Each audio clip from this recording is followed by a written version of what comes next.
श्री शिवाय नमस्तुभ्यम। दोस्तों, जैसा कि आप सभी लोग जानते हैं कि 16 फरवरी 2026 फाल्गुन महीने में पड़ने वाली सोमवार चतुर्दशी तिथि है और फाल्गुन महीने की सोमवार व्रत है और हमारे हिंदू धर्म में इसका बहुत ही बड़ा और विशेष महत्व होता है।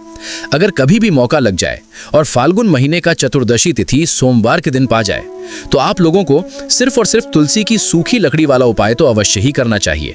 इन दोनों का संयोग बहुत ही कम आता है।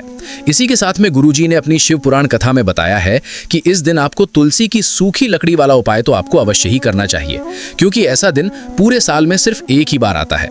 और दोस्तों, आप सभी लोग जानते हो कि सोमवार चतुर्दशी तिथि का अगर सबसे बड़ा कोई उपाय है तो वो तुलसी की लकड़ी वाला उपाय है।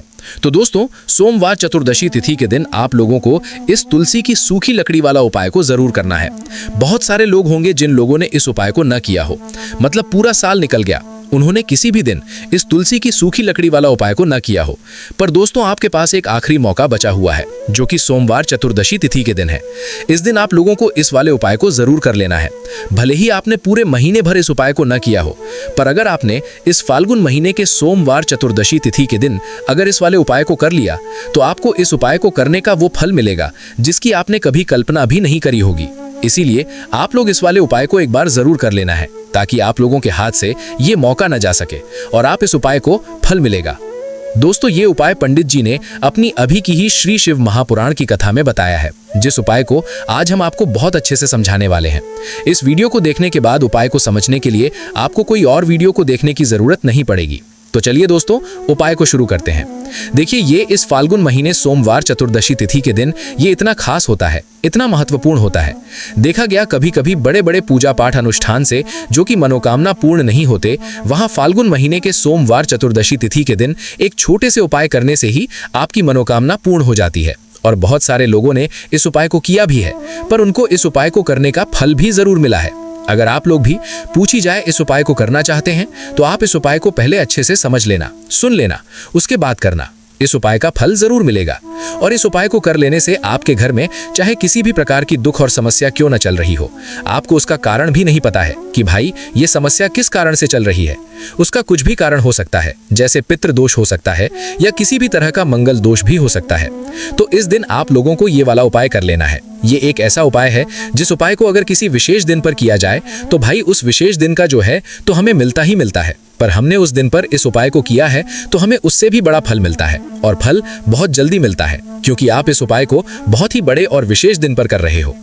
तो चलिए अब उपाय के बारे में बात करते हैं, लेकिन उससे पहले आप लोगों को ये जानना आवश्यक है कि आखिर ये उपाय किस समय करना है, किसको करना है और कैसे करना है।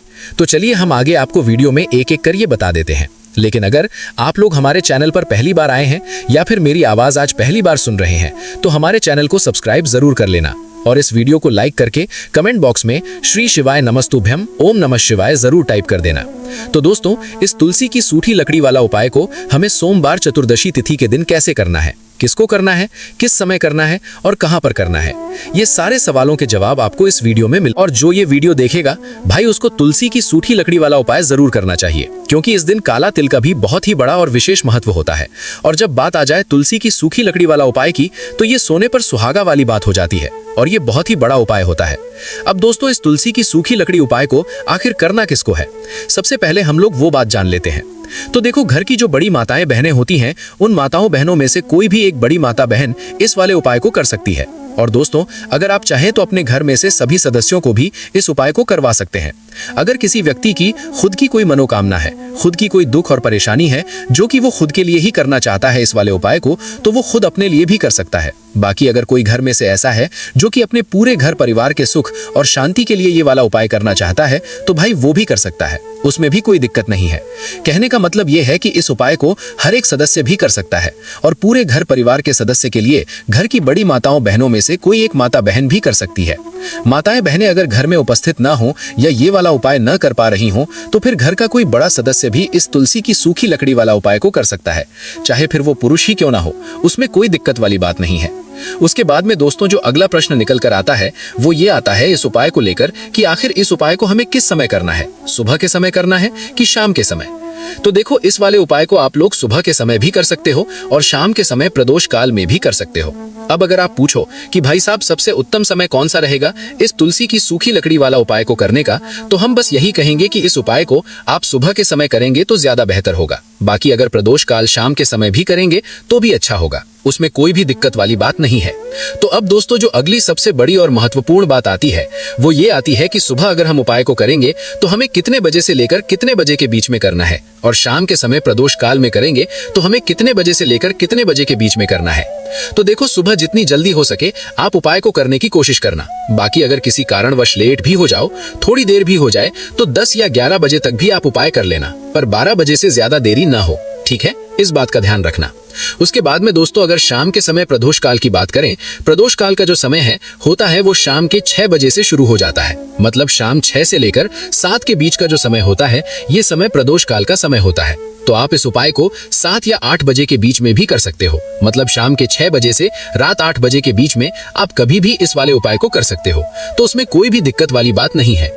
देखिए, यदि हम किसी भी प्रकार के उपाय को निश्चित दिन और निश्चित तिथि पर करते हैं तो इसका हमें बहुत अधिक लाभ मिलता है और इन उपायों को करने के बाद हमारे जीवन में बहुत अधिक परिवर्तन है। साथ ही साथ ये जो उपाय आपके जीवन की सारी परेशानियों को और सारी बाधाओं को दूर करने वाले हैं। देखिए दोस्तों, आज के इस पूरे ही वीडियो में हम आपको 3 चमत्कारिक उपाय बताने वाले हैं और ये तीनों ही उपाय बहुत ही खास और बहुत ही ज्यादा विशेष होने वाले हैं।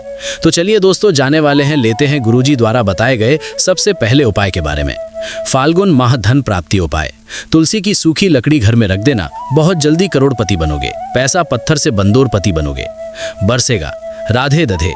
दोस्तों, आपको किसी भी दिन तुलसी की सूखी लकड़ी का उपाय घर पर करना है और ऐसा समझ लीजिए कि तुलसी की सूखी लकड़ी का ये उपाय आपको बहुत जल्दी करोड़पति बनाएगा, क्योंकि जो मेरी का महीना है ये श्री हरि विष्णु को सबसे प्रिय महीना है। तो देखिए, स्कंद पुराण में आता है कि भगवान विष्णु को सबसे प्रिय अगर कोई महीना है तो वो फाल्गुन का ही महीना है और फाल्गुन के महीने में तुलसी के उपाय रातों रात आपके भाग्य को चमकाते हैं। ऐसे में आज की वीडियो में हम आपको तुलसी के ऐसे उपाय बताने जा रहे हैं जो रातों रात आपका भाग्य चमकाएंगे और बहुत जल्दी आपको महाधनी बनाएंगे। तो देखिए, श्री हरि विष्णु प्रसन्न होते हैं जब भी आप माँ तुलसी से जुड़ा हुआ कोई भी उपाय करते हैं। माँ लक्ष्मी प्रसन्न होती हैं जब आप श्री हरि विष्णु को प्रसन्न करते हैं। अब आज की वीडियो में जो उपाय हम आपको बताने जा रहे हैं, इस उपाय को करने से श्री हरि विष्णु तुरंत प्रसन्न होते हैं और सीधे सीधे आप माँ लक्ष्मी को प्रसन्न कर लेते हैं।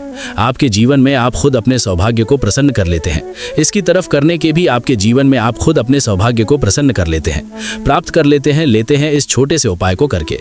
तो देखिए, सबसे पहले बात कर लेते हैं कि जो माँ तुलसी हैं, इनके बिना श्री हरि विष्णु का पूजन और श्री हरि विष्णु का भोग दोनों ही अधूरे हैं। जब भी हम श्री हरि विष्णु को भोग कराते हैं, उनको भोग लगाते हैं, उसमें हम तुलसी दल जरूर डालते हैं।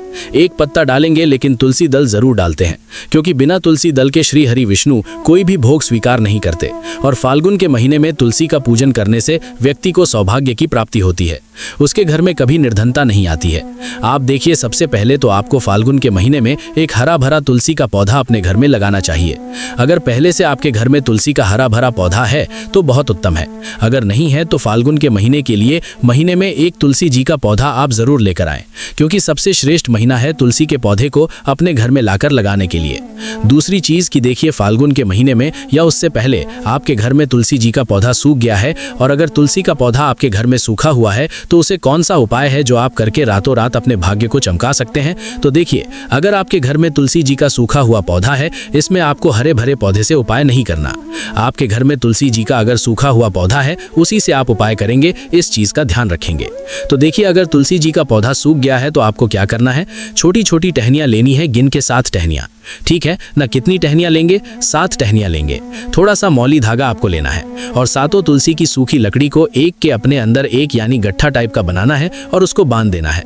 ठीक है ना? सारी तुलसी की लकड़ियों को इकट्ठा करना है और मौली धागे से बांध देना है। बांध देंगे कलावा लपेटकर। अब आपको क्या करना है, रोली का इस तुलसी की सूखी लकड़ी पर आपको करना है। रोली का तिलक करेंगे। अगर चंदन है तो थोड़ा सा चंदन लगा दीजिए। अब ये तुलसी की जो सूखी लकड़ी है, ये आपको थोड़ी देर अपने घर के मंदिर में रखनी है, श्री हरि विष्णु के सामने, और एक देसी घी का दीपक आपको श्री हरि विष्णु के सामने लगाना है। दीपक गोल बाती का लगाएंगे और उसमें एक चुटकी पिसी हुई हल्दी डाल देंगे। ठीक है ना? श्री हरि विष्णु को हल्दी बहुत प्रिय। दीपक लगा देंगे। थोड़ी देर बाद जो तुलसी की लकड़ियां हैं उनको ऐसे ही रखा रहने देंगे, तिलक कर देंगे। अब थोड़ी देर बाद आपको क्या करना है, तुलसी की वो जो सूखी लकड़ी बांधी थी कलावे से, मौली धागे से, अब आपको उन्हें उठाना है।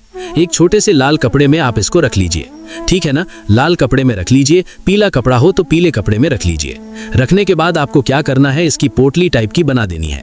धागे से लपेटकर मौली धागे से पोटली बना लीजिए, आराम से बंध जाती है। अब इस पोटली को आपको कहाँ रखना है, इसे आपको अपने घर के मुख्य द्वार पर टांगना है, ठीक है ना। अंदर की तरफ, मुख्य द्वार पर अंदर की तरफ टांग दीजिए और माँ लक्ष्मी का ध्यान करिए, श्री हरि विष्णु का ध्यान करिए। उनसे प्रार्थना करिए कि हे धन की देवी महालक्ष्मी, आप मेरे घर में पधारिए और अपनी कृपा मुझ पर बरसाइए।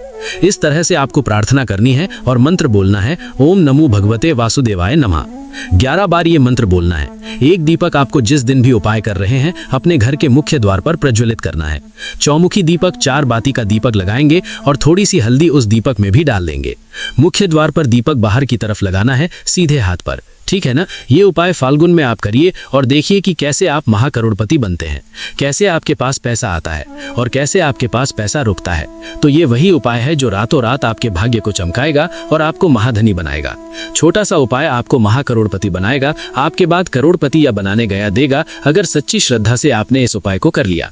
साथ ही साथ फाल्गुन के महीने में अगर कोई जूते का दान कर देता है, जूते चप्पलों का कोई दान कर देता है इस माह में, तो समझ लीजिए उसे हर वो वस्तु मिलती है जिसकी वो कल्पना करता है, जिसकी वो चाहता है। आपने अगर कुछ ऐसा सोचा है कि हाँ मुझे ये वस्तु या मुझे ये चीज मिल जाए, मेरी ये इच्छा पूरी हो जाए, आपकी कोई भी इच्छा अधूरी है, पूरी नहीं हो रही, तो फाल्गुन माह में आप चाहे किसी एक व्यक्ति को दान करें, जूते या चप्पल का दान जरूर करेंगे और फिर देखिए कि आपका भाग्य कैसे आपका साथ देता है और कैसे आप अपने जीवन में आगे बढ़ते चले जाते हैं। तो बहुत अच्छे से उपाय आपको बताया है। अब हम बात करते हैं दूसरे विशेष उपाय की। देखिए ये उपाय भी तुलसी जी के पौधे के वहां पर करना है, आपके भाग्य का उदय करने के लिए। आपके घर में धन संबंधी परेशानियां हैं, कर्ज की समस्या अगर दिन पर दिन बढ़ती जा रही है, खत्म नहीं हो रही है, बहुत ज्यादा परेशानियां हैं, तो आपको ये उपाय करना चाहिए। देखो करना क्या है, बहुत ध्यान से समझना। आपको मात्र तांबे के पात्र के अंदर जल लेना है, उस जल के अंदर 1 चुटकी आपको हल्दी मिला देनी है, ठीक है, और साथ में लेना है 1 कमलगट्टा। या केवल उपाय फाल्गुन सोमवार चतुर्दशी तिथि के दिन करना है। अगर आपको ऐसा लगता है कि आपके जीवन में अष्टलक्ष्मी का वास नहीं है, भाग्य का साथ आपको नहीं मिल पा रहा है, तो आप ये उपाय शनिवार के दिन कर सकते हैं, सोमवार चतुर्दशी तिथि के दिन भी कर सकते हैं, ठीक है। शनिवार सोमवार दोनों दिन आप ये उपाय कर सकते हैं। देखो करना क्या है, इस जल के पात्र के अंदर हल्दी डाली और 1 कमलगट्टा डाला। अब आपको तुलसी जी के वहां पर जाना है। देखिए जब आप हल्दी डालोगे जल के पात्र के अंदर, तब आपको ओम नमो भगवते वासुदेवाय का 11 बार जाप करना है, फिर हल्दी डालना है। जब आप कमलगट्टा डालोगे तब आपको ओम श्री नमः या ओम महालक्ष्मी नमः इस मंत्र का जाप करते हुए कमलगट्टा डालना है, 11 बार जाप करना है, ठीक है। कमलगट्टा और हल्दी दोनों होना चाहिए। कमलगट्टा महालक्ष्मी का प्रतीक माना जाता है और हल्दी जो है वो भगवान विष्णु के निमित्त आप हल्दी डालें, ठीक है। इस जल को आपको तुलसी जी की जड़ में अर्पित करना है।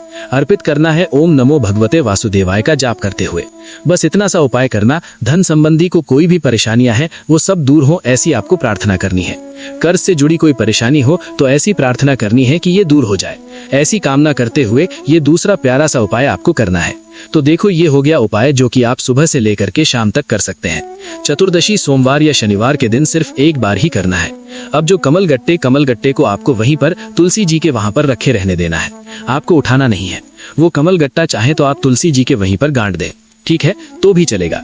तो इस प्रकार से आपको ये सुंदर सा उपाय करना है। अब हम बात करते हैं तीसरे उपाय की। ध्यान न रखना, ये जो दूसरा उपाय है ये आपको आपके घर में ही करना है, बाहर कहीं पर भी करके आना, ठीक है। घर में अगर तुलसी जी हो तो ही आप ये उपाय कर सकते हैं। अब आपको क्या करना है, भगवान शिव के मंदिर में जाएंगे। जो एक बेलपत्र है वो माता अशोक सुंदरी वाले स्थान पर आपको अर्पित करना है। डंडे का हिस्सा जलाधारी की तरफ हो चाहिए, उस प्रकार से आपको ये बेलपत्र अर्पित करना है। जब बेलपत्र अर्पित करोगे तब आपको कुंदकेश्वर महादेव का नाम लेना है माता अशोक सुंदरी वाले स्थान पर, ठीक है। अब जो चावल के दाने हैं जो अक्षत लेकर आए हैं वो भगवान शिव के शिवलिंग पर आपको अर्पित करना है। जब आप अर्पित करोगे तब आपको बृहस्पतेश्वर महादेव का नाम लेना है। बृहस्पतेश्वर महादेव ही एक ऐसे महादेव हैं जो आपके गुरु ग्रह को मजबूत करता है। तो आपको इस प्रकार से अर्पित करना है और अंत में 1 लोटा जल धीरे धीरे पतले धारा से बृहस्पतेश्वर महादेव का स्मरण करते हुए या श्री शिवाय नमस्तुभ्यम का जाप करते हुए आप अर्पित करें। ये केवल और केवल सोमवार चतुर्दशी तिथि के दिन किया जाता है और ये उपाय बहुत ही ज्यादा प्रभावशाली है। ध्यान रखना, हल्दी का उपयोग मत करना। चावल में पीला करना है तो चावल को पीला चंदन ही होना चाहिए। ठीक है, अब ये जो उपाय जो भी करता है निश्चित तौर पर उसके जीवन के सारे अंधकार दूर होते ही होते हैं, उसको सफलता भी मिलती है, बृहस्पति मजबूत होते हैं, किस्मत का साथ उसको मिलने लगता है। ये उपाय प्रदोष काल के समय करते हैं तो और लाभकारी सिद्ध होता है। तो दोस्तों, ये थे पूज्य गुरुजी द्वारा बताए गए कुछ बहुत ही खास उपाय। अगर आपको जानकारी अच्छी लगी हो तो वीडियो लाइक करिएगा। मिलते हैं फिर एक नए वीडियो के साथ। श्री शिवाय नमस्तुभ्यम।